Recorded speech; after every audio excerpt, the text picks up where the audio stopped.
Okay, why don't we start? Good afternoon. I'm Nate Persily. I'm co-director of the Stanford Cyber Policy Center and its program on democracy and the internet, and we hold these seminars every week. I have to say, while there are a lot of downsides to the virtual environment when it comes to intellectual exchange and the like, it's wonderful to see so many people joining us now and for the other webinars, more than we can fit in our seminar room if we were doing this in Sina Hall. And we're thrilled today to have Soojong Kim, who is our postdoc, one of the postdocs here in the Program on Democracy and the Internet, otherwise known as PDI, of the CPC and FSI, PDI at the Cyber Policy Center at the Freeman Spogli Institute. And his interlocutor afterwards is going to be Alessandro Vecchiato, our other postdoc. And so I'll turn to him for questions, but I want to make sure that people can ask questions in the chat. So please put in questions in the Q&A. It's hard to think of a more timely topic than the one that Soojong is going to be talking about today, because it's about disinformation, misinformation on Facebook. Needless to say, that platform has been in the news of late, and of late means the last 5 years.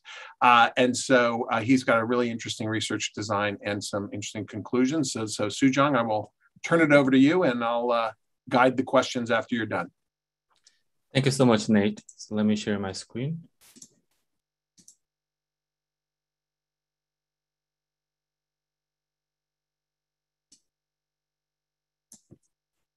So thank you very much. So I'm so honored to be here and so glad to be a part of this Cyber Policy Center seminar series. And nice to meet you, everyone. My name is Soojong Kim, and I'm a postdoc here at Stanford Program on Democracy and the Internet. And my presentation today is titled Mapping the Ecosystem of Disinformation on Social Media, the Case of Facebook. And today, I'd like to share some of the results from a series of research projects I've been conducting about online groups spreading misleading and hateful narratives throughout Facebook.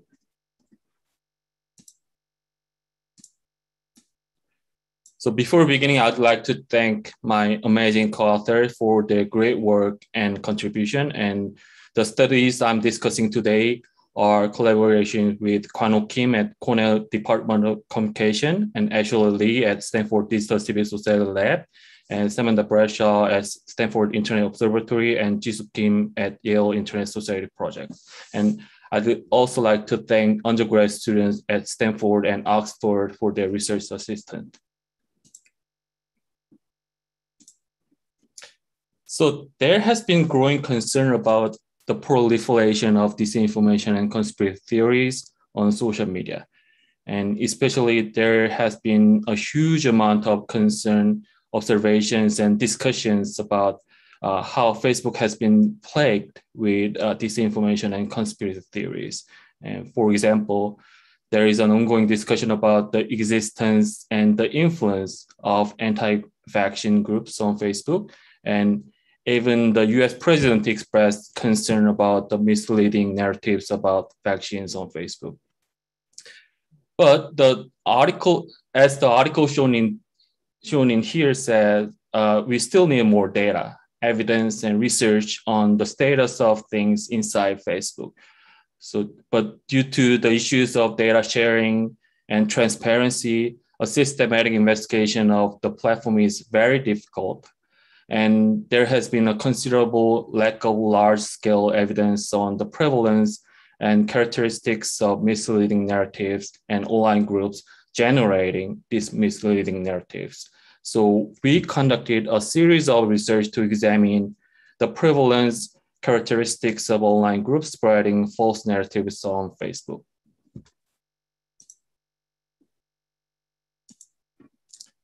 So I studied misleading narratives about 3 of the most critical social issues of our time: vaccine, climate change, and racial justice on Facebook.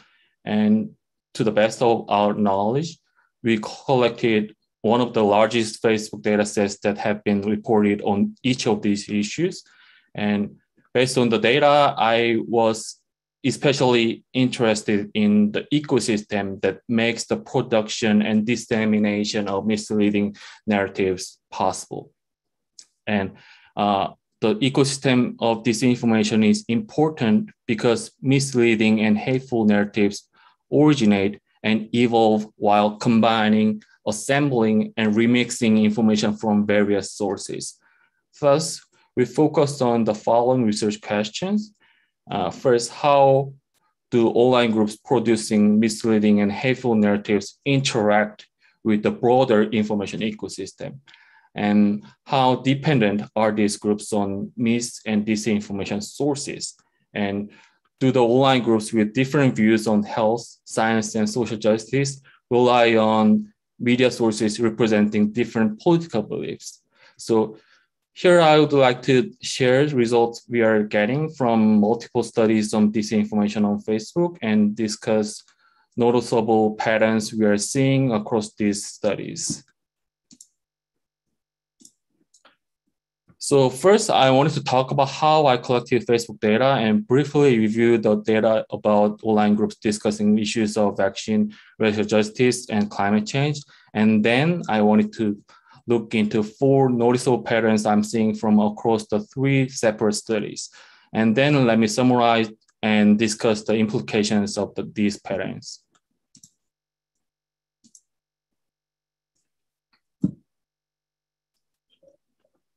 So to collect data on Facebook pages and groups discussing specific topics, I implemented a multi-stage data collection methods combining data retrieval via CrowdTangle and computational techniques to discover new Facebook accounts which are not included in the CrowdTangle database. So CrowdTangle tracks over millions of influential Facebook pages, groups, and verified accounts, but does not track all public Facebook accounts, which limits the scope of Facebook data that can be retrieved using CrowdTangle. But CrowdTangle also allows users to add and track new Facebook accounts that do not exist in their system. So based on these features, we collected data like a snowball sampling data collection methods by repeating multiple stages of keyword searching, URL analysis, and data request. And by doing this, we could obtain sizable data beyond the limited scope of CrowdTangle database.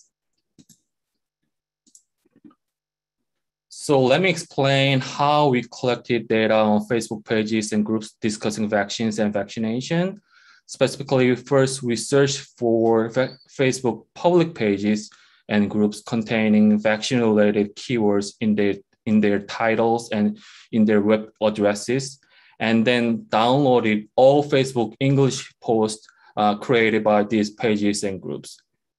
And then we extracted all URLs contained in the post created by those pages and groups. We downloaded and analyzed each URL. And we then identified additional Facebook pages and groups that were referenced by the pages and groups in our current data set and containing vaccine-related keywords in the titles or addresses, but were not included in the CrowdTangle database. And then we request CrowdTangle to retrieve data of these new pages and groups from Facebook, and we downloaded content data from these newly obtained pages and groups. We then again analyze URLs included in these pages and groups and identify other vaccine-related pages and groups that were not included in the CrowdTangle database. So we repeated these processes of data retrieval, URL analysis, and data request again and again until we could not find any new pages or groups from CrowdTangle. And after collecting vaccine-related pages and groups data using these, once again. So after collecting vaccine-related pages and groups data, we once again analyzed all URLs included in all pages and groups we obtained and identified and retrieved other Facebook pages and groups that were frequently referenced by these pages. And by going through this additional process, we could collect Facebook pages and groups discussing vaccine and vaccinations, even if they were not including specific keywords in their titles or addresses. So after collecting data, multiple coders visited each of these pages and groups and reviewed up to 25 recent posts in each pages and group. And during this process, pages and groups that were not related to vaccine issues were removed from the data set. And each vaccine-related page and group was categorized into an anti-vaccine or a pro-vaccine or a mixed or neutral standpoint group. So in total, we identified over 2,300 online vaccine groups on Facebook between 2012 and 2020. And these groups generated over 1.6 million posts written in English, which induced a total of over 700 million shares, comments, and reactions. And their messages also transmitted over 140 billion times since 2018 to Facebook users following them. Although we cannot say that it is representative sample of vaccine groups on Facebook, and I don't think such a sampling method is possible without Facebook's data sharing and transparency, but we could say that at least this is one of the most sizable data set that have ever been reported on the specific issue of vaccines and vaccination based on the exhaustive data retrieval method based on both keywords and networks. So these are a brief overview of the data. And in the first figure, x-axis represent each month since January 2012. And the red, blue, and gray portions of a bar indicate the proportions of posts produced by anti-vaccine, pro-vaccine, and mixed or neutral groups in each month. And the black dots indicate the total number of posts created in a month. And the first figure shows that anti-vaccine views had been dominant among online groups discussing vaccines on Facebook. So when averaged over the 107-month period, 74% of all vaccine posts were generated by anti-vaccine groups each month. And the total number of posts produced by vaccine groups had increased since 2012, which is with noticeable surges that coincide with three major infectious disease outbreaks in the United States, including the measles outbreak in the United States in 2015 and 19, and the early stage of COVID-19 pandemic. In the second figure, again, x-axis represent each month since January 2012, and the red, blue, and gray portions of a bar indicate the proportions of groups with anti-vaccine, pro-vaccine, and mixed or neutral views in each month. And the black dots and lines indicate the total number of groups that were active each month. So in the second figure, it shows that the majority of vaccine groups held anti-vaccine views, and anti-vaccine groups accounted for 58% of all active vaccine groups each month. And the total number of active groups has increased 5 times between 2012 and 2020. So in a separate study on racial justice movement on Facebook, we also collected a separate data set about Facebook pages and groups supporting Black Lives Matter, White Lives Matter, All Lives Matter, and Blue Lives Matter based on a similar data collection method. And we collected over 2,100 Facebook pages and groups that generated over 300,000 posts between 2013 and 2020. And each online groups were reviewed by multiple human coders, and these coders reviewed the contents of each group and evaluated each orientation and classified it into Black Lives Matter, counter movement against Black Lives Matter, and groups with mixed views. And in the actual study, we further investigated the subgroups of counter movement groups, such as White Lives Matter, Blue Lives Matter, and All Lives Matter groups. But in this talk, I I just call them as counter movement groups.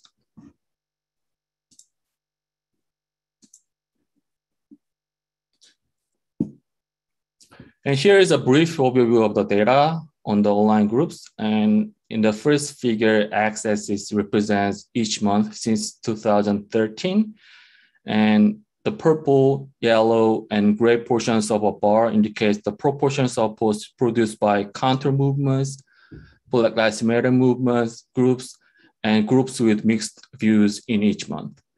And the black dots indicate the total number of posts created in a month. And the second figure is about the total number of groups that were active each month. And these results show that counter movement groups have existed since the early days of Black Lives Matter. And since 2015, counter movement groups have maintained a significant presence on the platform. So when averaged, 14% of all posts each month were generated by Black Lives Matter groups. And the total number of posts produced by all groups showed a noticeable surge that coincides with the murder of George Floyd in May 2020. And counter movement groups accounted for 22% of all active groups each month. And there was a similar surge in the total number of active groups starting in May 2020.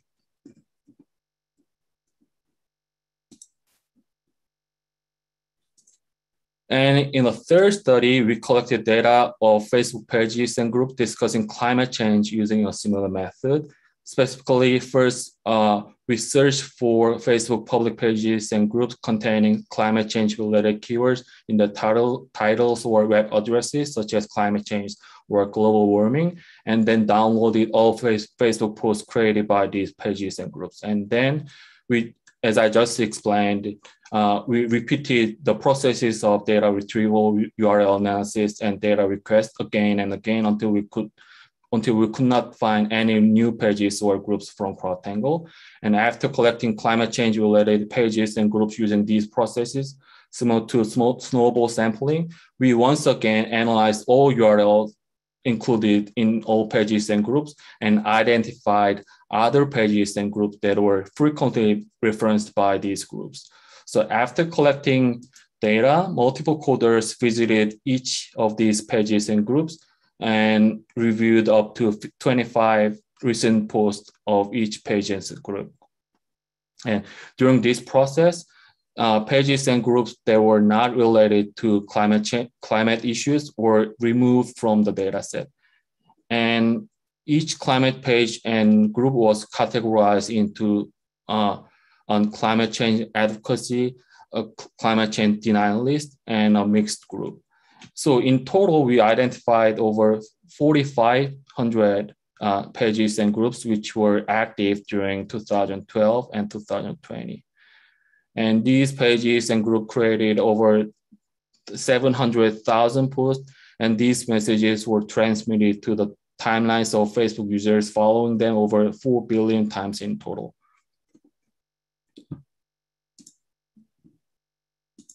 So this is our brief observation on climate change discussion on Facebook. First, we found that climate change denial groups had also existed on Facebook for a long period of time.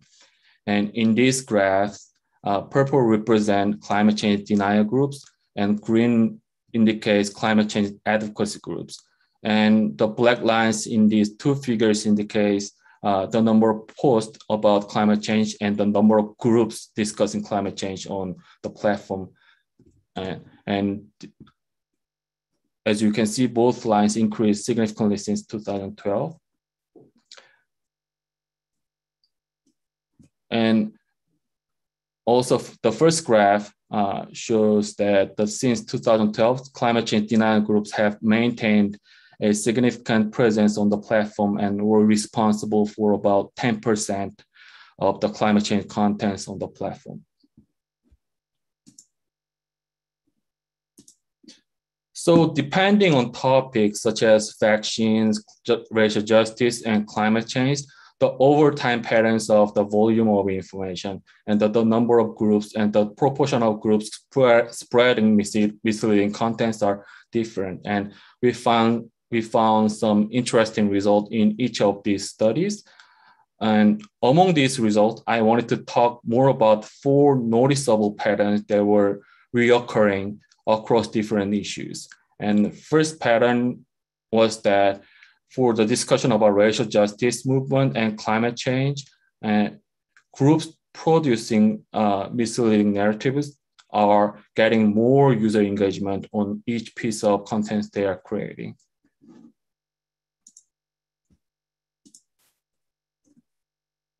So the counter movement groups against Black Lives Matter have been the minority on the platform, as we just saw in the previous slide.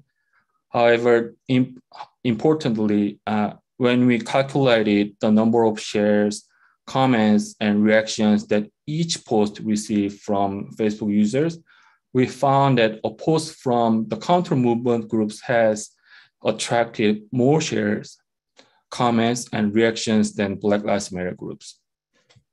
Here we calculated the number of shares, comments, and reactions that each post received on Facebook. So plot A is the monthly average number of shares that a post received in a group, and yellow represent Facebook content from groups supporting Black Lives Matter, and purple indicates counter movement groups. And a dot is an average, and the bars represent standard errors.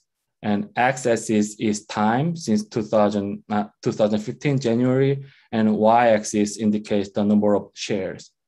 And the curves are 6 months moving average. In the same way, plot B is showing the number of comments, the average number of comments that were received by a post each month. And plot C displays the number of reactions, which is the sum number of all possible reactions, including like, love, haha, wow, and sad, and angry.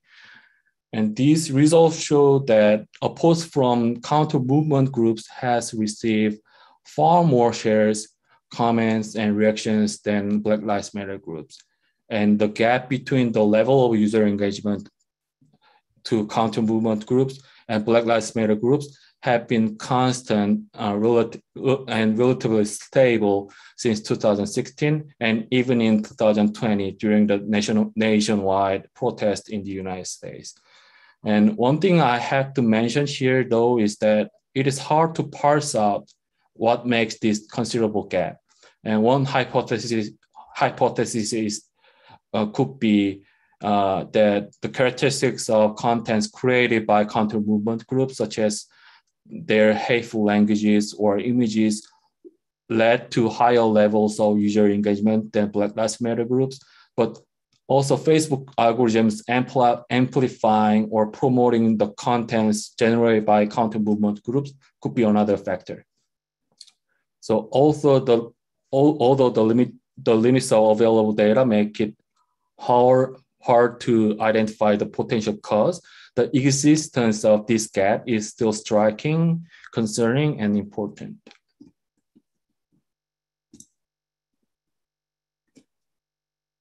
We found a similar pattern among groups discussing climate change.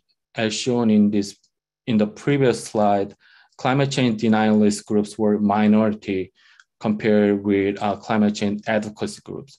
However, when we calculated the number of shares, comments, and reactions that each post received in a group, we found that a post from climate change denialist groups has attracted more shares, comments, and reactions than climate change advocacy groups since 2017.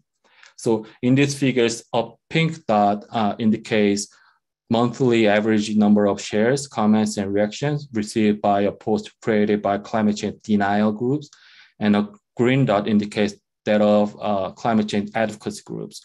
And we can see that the level of user engagement was similar for climate change advocacy and denialist groups, but denialist groups started to outperform their counterparts since around 2017.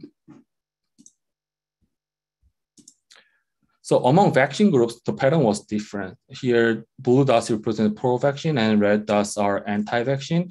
And these figures show that each piece of content from pro-vaccine groups received more shares, comments, and reactions than on an anti-vaccine group, which could be a good news for us.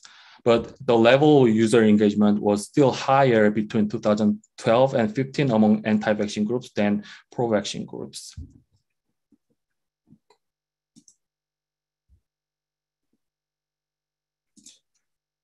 So the first pattern we observed was each post from groups opposing Black Lives Matter and climate change was receiving more shares, comments, and reactions than their counterparts.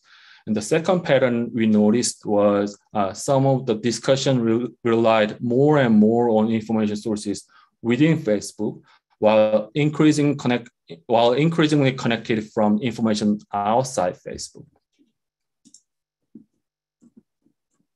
So specifically, we examined the information ecosystem that enabled online groups by analyzing URLs included in Facebook content.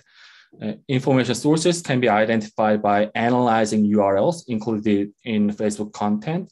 For example, let's say that a post in a Facebook page includes a hyperlink to a CDC website and a link and a video uploaded to Facebook and a link to a Washington Post article. In this case, we can say that the post is drawing and combining information from CDC, Washington Post, and Facebook. And identifying the sources of information is possible by analyzing URLs included in the data about the post we retrieved. So using the URL information of a post, I examined how information sources are used in creating contents about misleading and hateful narratives. And we categorize information sources into two big groups: Facebook internal sources and external sources. First, Facebook internal sources can be identified by detecting URLs which are linked to Facebook domains such as facebook.com and fb.com. And these URLs indicate that a post is utilizing photos, videos, and notes stored on Facebook servers or referencing Facebook pages, groups, or individual profiles. And on the other hand, Facebook sources that are not Facebook internal sources were classified as external sources.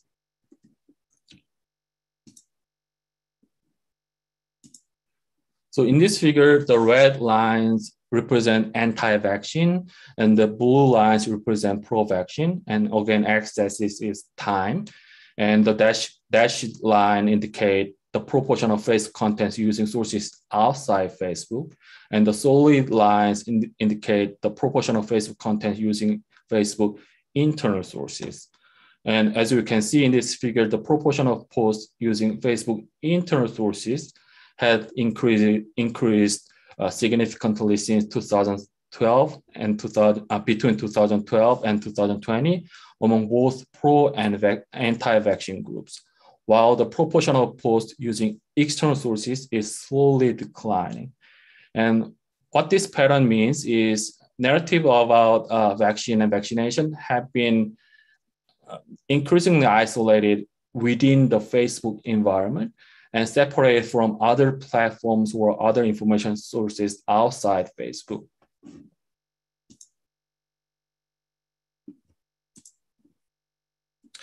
Interestingly, a similar pattern can be found for climate change discussion. In this figure, the pink lines represent climate change denialists and the green lines represent climate change advocacy. And again, the dashed line indicates the proportion of Facebook content using external sources, and the solid lines indicate the proportion of Facebook content using Facebook internal sources. So once again, the content using Facebook internal sources increased significantly between 2012 and 2020 among both climate change advocacy and denialist groups, while the proportion of posts using external sources is slowly declining, showing that narratives about climate change have been increasingly separated from sources outside Facebook.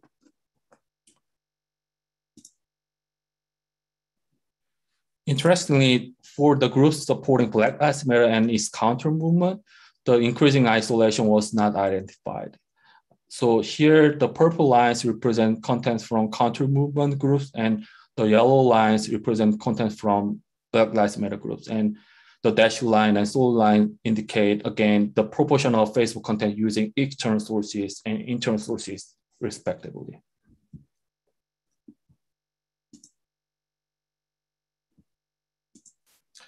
So the second pattern showed that discussions about vaccines and climate change rely more and more on information sources within Facebook, while increasingly disconnected from the ecosystem outside Facebook. So we then further investigated the influence of low credibility sources known to spread misinformation and disinformation on online groups within Facebook, and compared the influence of low credibility sources with other types of sources, such as information sources managed by governments and social media sources, such as Twitter and Instagram, and news sources, such as Fox News and CNN.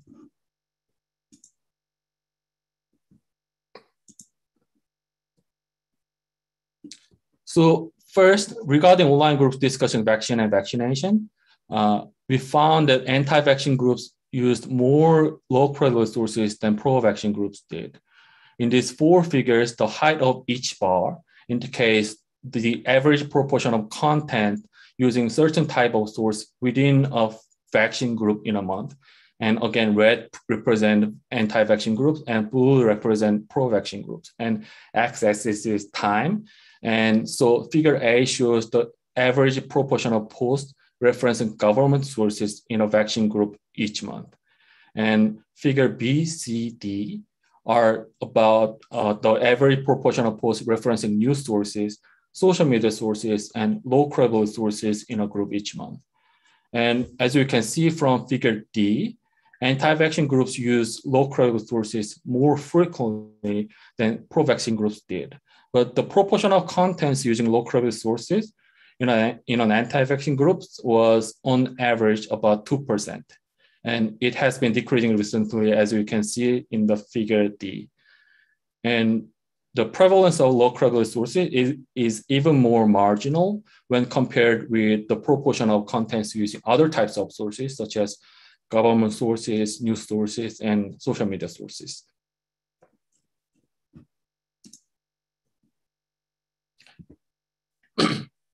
Also, regarding online groups discussing climate change, we can find a similar pattern.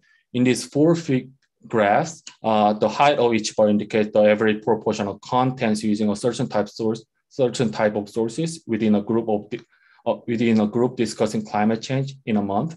And the pink represent climate change denialist groups, and green represent climate change advocacy groups.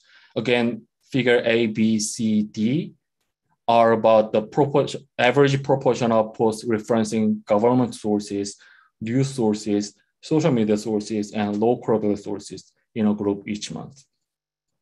And as you can see from figure D, climate change denialists use low credibility sources more frequently than pro-vaccine groups did.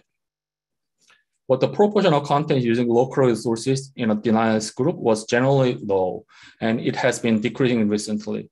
And the prevalence of low credibility sources is even marginal when compared with the proportion of content using other types of sources, such as government and news sources and social media sources. And the pattern was also true for groups discussing racial justice. Here, purple represent counter movement groups and yellow represent Black Lives Matter groups. And as we can see from figure D, the prevalence of low credibility sources was significantly higher for counter movement groups than Black Lives Matter groups. And the use of low credibility sources is quite but marginal when compared with government sources, news sources, and social media sources. So the third pattern was that although online groups producing misleading narratives used more low credibility sources than their counterparts did, the influence of these sources was generally low and on both sides and across different topics. And the last pattern we identified was about political polarization or separation. So to be specific, we found that information flows from information sources to online groups with different views on issues of health, science, and racial justice could be shaped by political views that information sources represent.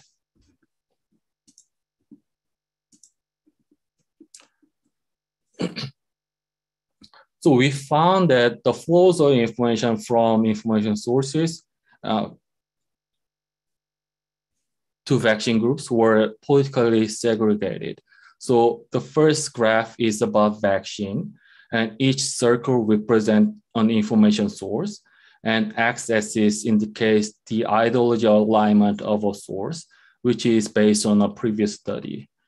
So the ideology score ranges between -1 and 1, where the value of 1 indicates the source is very conservative, and the value of -1 indicates that the source is very liberal. And y-axis in the first graph shows that the anti-vaccine affinity score, where the score of 1 means that a source is used only by anti-vaccine groups and not by any of the pro-vaccine groups. And the score of -1 means the opposite. A source was only used by pro-vaccine groups.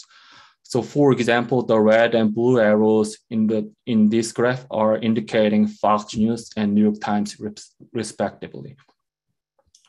And we could identify a very strong and significant correlation between the ideology of an information source and the anti-vaccine affinity score of the source, which means that information sources that are conservative and far-right are more widely used among anti-vaccine groups than among pro-vaccine groups, and that the flows of information from sources to Facebook vaccine groups were politically segregated. And this relationship was constant even when we used different measures of ideology alignment. We could identify a similar pattern from the discussion about the climate change on Facebook, as shown in the second graph. And in this figure, again, each circle is an information source, and the x-axis indicates the ideology alignment of a source. And in this graph, y-axis represents the climate change denialist affinity score, where the score of 1 means that a source is used only by denialist groups and not by any advocacy groups. And score of -1 means the opposite. A source was only used by climate change advocacy groups. So this result shows a polarized pattern of information flows and the significant use of conservative and far-right sources by climate change denialist groups. And the association I just explained were more salient among the online groups supporting Black Lives Matter and the counter movement groups against Black Lives Matter. So in this graph, each circle is an information source, and the x-axis indicates ideology alignment of a source. And y-axis again represent the counter movement affinity score, where the score of 1 means that a source is used only by groups criticizing Black Lives Matter and supporting its counter movement, and not used by any Black Lives Matter groups. And the score of -1 means the opposite. A source was only used by climate change advocates, Black Lives Matter groups. So the overall result shows a polarized pattern of information flows and significant use of conservative and far-right sources by counter movement groups. And when we zoom in the upper right corner of the graph, as shown here, you can see a dense cluster of conservative and far-right news media sources that are used almost exclusively by the counter movement groups, such as Fox News, Breitbart, and Daily Caller. So limitations should be also considered in interpreting this result. First, although we could identify a larger number of public pages and groups discussing vaccine, racial justice, and climate change, data on removed accounts and contents and information about private accounts and individual profiles are not available to researchers. And also here, we are we are not able to examine the role played by social media algorithms and platform-wide policies, such as content moderation policies, in the spread of disinformation. And finally, we don't have any information about platform-level information, such as the total number of pages and groups discussing certain issues or any topics. And I believe that more industry, academia collaboration, and data sharing for research purposes will be essential to explore these topics. And keeping these limitations in mind, here are key takeaways from our findings. First, each post created by climate change denialist groups and counter movement groups against Black Lives Matter attracted more user engagement than their counterparts. And second, Facebook discussion on vaccines and climate change increasingly relied on Facebook internal sources, while it is increasingly disconnected from information ecosystem outside Facebook. Third, groups spreading misleading narratives relied more on low credible sources, but in general, low credible sources were not widely used on both sides. Lastly, the set of news media used by groups spreading misleading and hateful narratives tends to represent more conservative and far-right viewpoints. Can I use one more minute, Nate? So I believe that these results provide empirical evidence urgently needed to understand and suppress misleading narratives on social media. First, some of the important and most critical issues, such as vaccines and vaccination and anti-vaccine groups, have been dominating the platform in the last decade. And importantly, these findings also align with previous studies based on small data sets. And for other issues like climate change and racial justice, we found that Facebook content created by online groups spreading misleading or hateful contents are attracting more user engagement. So these pieces of evidence suggest that the need for platform-level investigations and interventions on these issues. And also, this research shows that tackling intra-platform creation and circulation of false narratives could be very important, considering the increasing importance of these endogenous processes within Facebook and considering the increasing isolation of Facebook environment from broader ecosystem. Thank you so much. Well, thank you, Soojong. That is several books worth of a presentation. There's a lot that you could put in there. I want Alessandro to jump in with his questions, but as he's turning on his mic, let me ask you one that comes out of the chat, which is, what's the baseline here? I mean, we've got three controversial issues that you've looked at, particularly even on the first slide. Is the growth in something like vaccine groups and vaccine content, which seems pretty monotonic over 8 years or so? Mm-hmm. Is that so? Is that basically a story about Facebook, or is it a story about vaccine debates? Right? If you go really to the first few slides, it was just sort of talking about the prevalence of content. That's an example, right? So you've got the kind of burps in 19 and 20 as expected, but is that's remarkable? I mean, given that outside of the last year or two, one might have expected some periodic increases with measles and the other things you're talking about. It's pretty constant, throughout. And the question, I mean, going up a little bit, but is that the story? Is the story about just Facebook being more, having more content and so rising tide lifts all boats, or is there something special about vaccine content?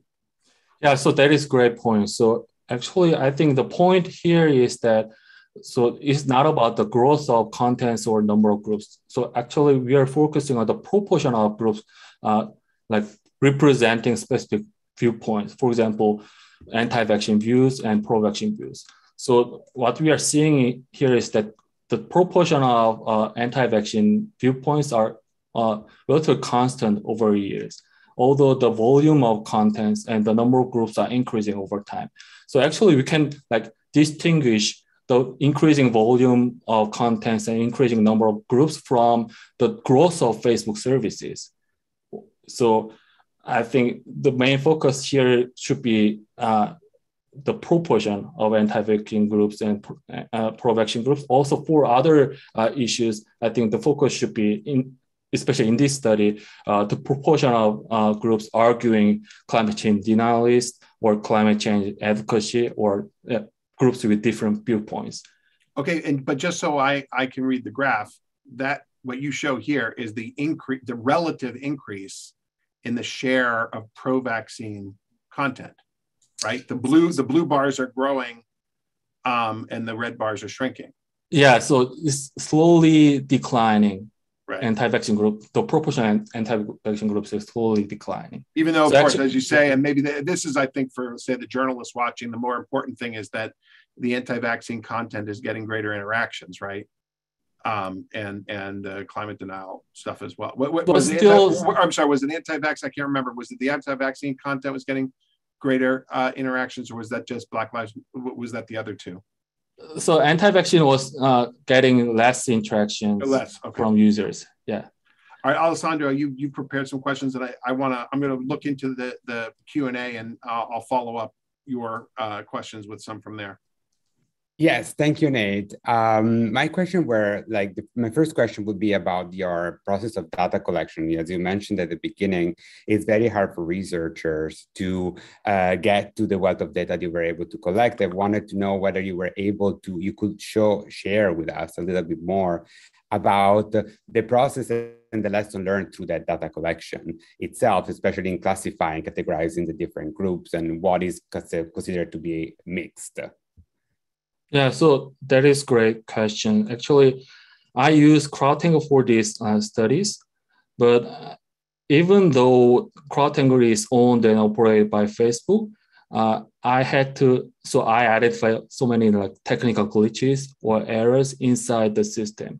And for example, I use search functions to search for specific pages and groups, but CrowdTangle people did not know how this function works because it is based on Facebook search function. So they didn't know how it works and whether it's working for some topics or not. So actually there are a lot of barriers for researchers who wants to investigate Facebook dataset through CrowdTangle, even though the service itself is made for transparency for external researchers. So I think there was a kind of painful learning experiences for me as well. You're muted. Were you able to learn more about the dynamics within this group? So the amount of groups dedicated to misinformation versus the misinformation that we be able to find in groups that are not dedicated to it in your data collection? So could you say that again? Yes, I mean, I was curious to know more about the dynamics, including the amount of misinformation, a group dedicated to misinformation that you were able to find, and versus the misinformation that you were able to sift through, that you were able to collect in groups that are not dedicated to anti-vaxxer or pro-vaxxer. So I'm not sure I'm getting your question. So that's okay. We can go more on the discussion about more of the subject. One aspect that I thought was very interesting about your analysis was connected to, again, trying to understand groups of anti-vaxxer, pro-vaxxer, BLM, and anti-BLM contextually. And looking at the dynamics, at least for some of them, there is not much change in the camps, or the proportion of the camps over time, if you can document a spike in the amount of content. I was curious to know more about how do you think about looking at this proportion and the dynamics of diffusion and penetration of this sort of information across Facebook users. So the question is, so how the same information is diffused across people with different viewpoints? in the camps that you have, even if it's true that the amount of content changes over time and increases over time, the proportion between the two stays relatively stable. And I wonder, how do you interpret this evidence in terms of the dynamics of these groups to be able to recruit or see people and share the disinformation versus the narrative, which is the prevalent narrative about the diffusion and radicalization on Facebook, versus your evidence that it remains relatively stable?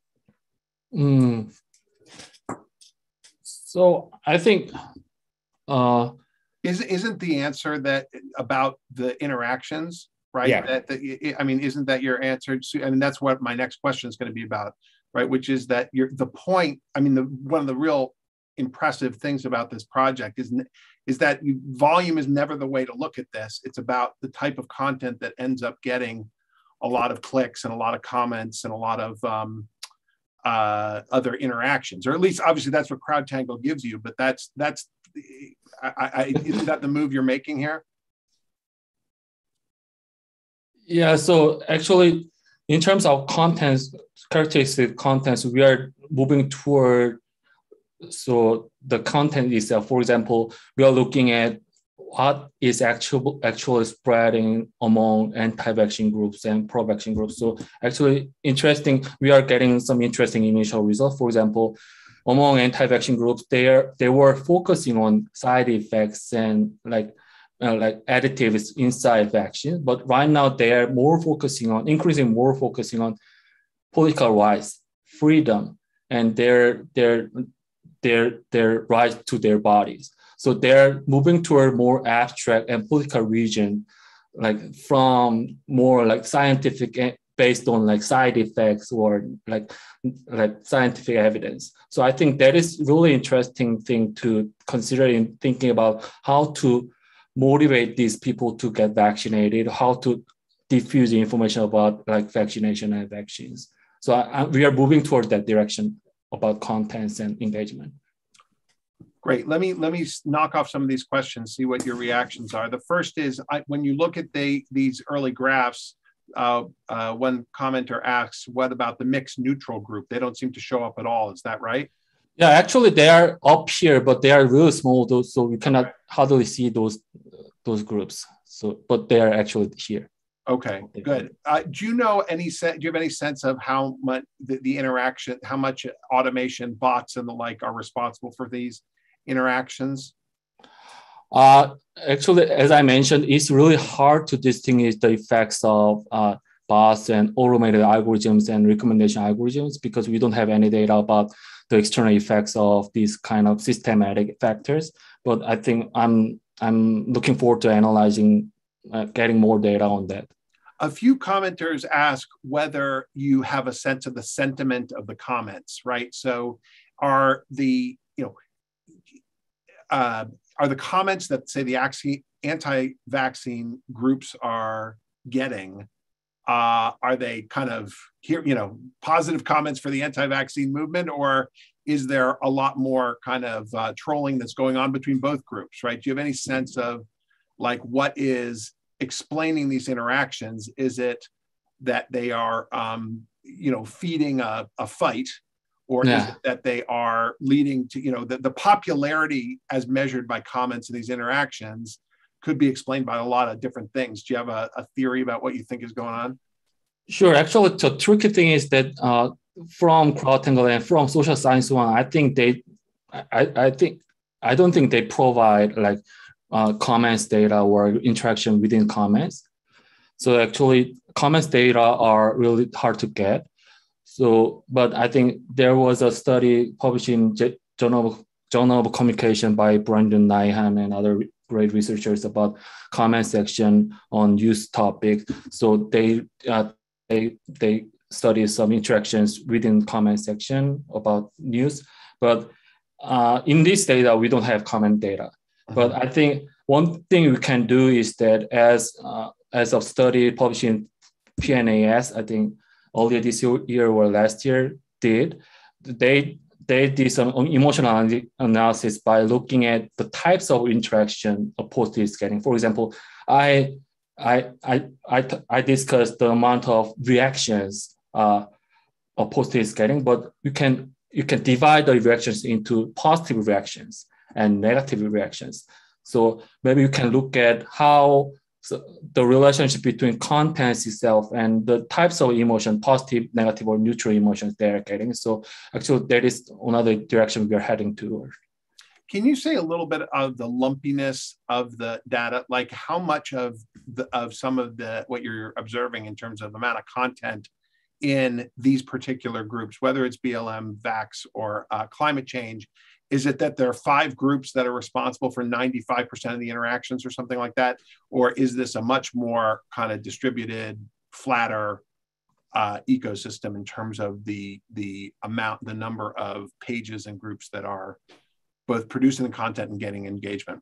That is great point. So actually, I tried to do a lot of robustness check to like remove those factors, whether 1 or 2 groups are like dominating these dynamics or not. So actually, what I did was that I removed like top 1 or top 10 or top 20 groups from this graph and check whether these patterns are consistent or not. So for those figures I'm showing you today, so they are dominant actually, but the patterns are constant even if we remove those kind of top groups or pages from the data set. A related question that someone asked is also concerning Facebook's enforcement actions, particularly against the anti-vax groups, right? Because they took them down some of them during the pandemic. And so it looks like from your data, I mean, just what you have on the screen here, if we're, I mean, I guess this goes does this go to the end of 2020? Because they took action against a lot of these anti-vax groups, but it doesn't seem to affect at least the volume of content or the relative shares in terms of groups or content. Is that right? Yeah, actually, I collected data starting late 2020 and until early 2021. So as I understand, Facebook started removing those contents from August 2020. So I'm not sure about the effects of their like banning or removing contents, but actually the data set I'm getting is after their like or during their ongoing. But not on the graph you have on the screen, right? That includes that period, and so that would suggest, if this is right, that the whole point of having these enforcement actions is that they're going to end up knocking down, significantly the amount of anti-vaccine content, and what you're showing is it probably doesn't do much. We can also assume that without their like enforcement, the proportion will be higher. But again, you have to. It's a discontinuity, right? So that's possibly right, but you don't show radical with the exception of the kind of burps in the graph here that would correlate with events like an emerging pandemic. You don't see the kind of I mean, take something like the Trump takedown, right? Where you've got Trump content that's probably growing or constant or something, and then he gets taken down. And so obviously that's going to, affect things somewhat. So I'm not talking about Trump content there, but I'm talking about Trump, Trump posts and the like. Obviously simply because they were, large. I mean, a lot of them were erased from Facebook. Yeah, I could not see the steep declining. Yeah. Pattern. Well, that's an important finding if true. Yeah. All right. Well, I think we've reached the last minute of our time here. So we should put up thank you very much. This was absolutely magnificent. Some people have asked if they could see some of the slides and have them later. So please contact Soojong. We put up your email again at the end, and he can go back to your email. There we go. And he can provide you the slides. Next week, we can put up, if you can stop sharing your screen, Soojong, we'll put up the advertisement for next week. And next week, we've got Genevieve Lake here from the University of Chicago Law School. So we'll be talking law, if you can handle it. But she's got some really interesting work that she's been doing on basically what she calls jawboning. What happens when members of Congress and politicians basically coerce platforms into taking certain actions? Is there a kind of legal cause of action against that kind of action? So thank you everybody for joining us. It was wonderful to have so many people for our weekly seminar. Hope to see you next week. Thank you again. And thank you, Alessandro, for stepping in with questions. Thank you.